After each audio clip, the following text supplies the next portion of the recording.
मध्य प्रदेश की खंडवा लोकसभा सीट पर होने वाले उपचुनाव को लेकर बीजेपी और कांग्रेस दोनों ही दलों ने तैयारियां तेज कर दी हैं। बीजेपी के प्रदेश अध्यक्ष बी.डी. शर्मा इन दिनों खंडवा संसदीय क्षेत्र के दौरे पर हैं और कार्यकर्ताओं से मुलाकात करने में जुटे हैं। इससे बीजेपी खंडवा में सीट के लिए एक बड़ा प्लान बनाया जा रहा है। दरअसल बीजेपी प्रदेश अध्यक्ष बी.डी. शर्मा खंडवा दौरे पर हैं और उपचुनाव को लेकर कार्यकर्ताओं में मंथन किया जा रहा है। उपचुनाव को लेकर बीजेपी की तरफ से यह रणनीति तय की गई है कि सरकार के कामों के साथ साथ बीजेपी दिवंगत सांसद नंद कुमार सिंह चौहान द्वारा क्षेत्र में किए गए कामों को भी बीजेपी जनता के बीच ले जाएगी और उनके जो काम अधूरे रह गए हैं बीजेपी उसे भी आगे बढ़ाएगी। वहीं बीजेपी का यह भी दावा है कि सामूहिक नेतृत्व और नंदू भैया के जरिए खंडवा की सीट को बीजेपी फतह करेगी। वहीं बीजेपी पार्टी का कहना है कि पार्टी के कार्यकर्ता नंदू भैया द्वारा किए गए विकास कार्यों को जनता तक ले जाएंगे, जिन कामों का फायदा जनता को मिला है।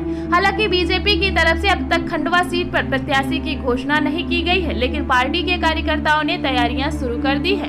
वहीं बीजेपी के दावों पर कांग्रेस निशाना साध रही है। कांग्रेस प्रवक्ता जेपी धनोपिया ने कहा कि नंदू भैया ने ऐसा कोई काम नहीं किया है जिससे जनता को बताया जाए। जनता भाजपा को समझ चुकी है। कोरोना काल में किस तरह से बीजेपी सरकार ने काम किया यह सभी जानते हैं। बेरोजगारी आज चरम पर है, लोगों को परेशानियों का सामना करना पड़ रहा है। चुनाव जनता निर्धारित करती है। जनता को मालूम है कि इस बार वोट किसे देना है।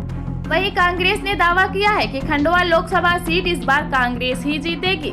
हालांकि कांग्रेस के आरोपों पर बीजेपी ने भी पलटवार किया है। बीजेपी प्रवक्ता राजपाल सिसोदिया ने कहा कि नंदू भैया बीजेपी के प्रदेश अध्यक्ष रहे हैं और खंडवा सीट से लगातार बीजेपी का नेतृत्व किया है। उनके कामों की वजह से ही निमाड़ की नैया नंदू भैया कहा जाता है, तो निश्चित है कि उन्होंने कुछ काम किया ही होगा, तभी तो इतनी बड़ी जिम्मेदारी मिली है।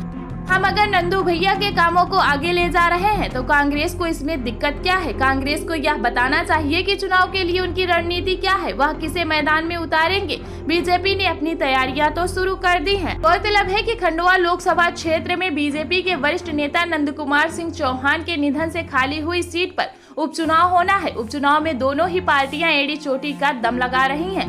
जहां बीजेपी ने पहले की सत्ता और संगठन दोनों की जिम्मेदारियां सौंपकर कई मंत्रियों को खंडवा सीट पर लगाया है, तो खुद बीजेपी के प्रदेश अध्यक्ष बी.डी. शर्मा लगातार खंडवा के बीजेपी कार्यकर्ताओं में जोश भरने का काम कर रहे हैं।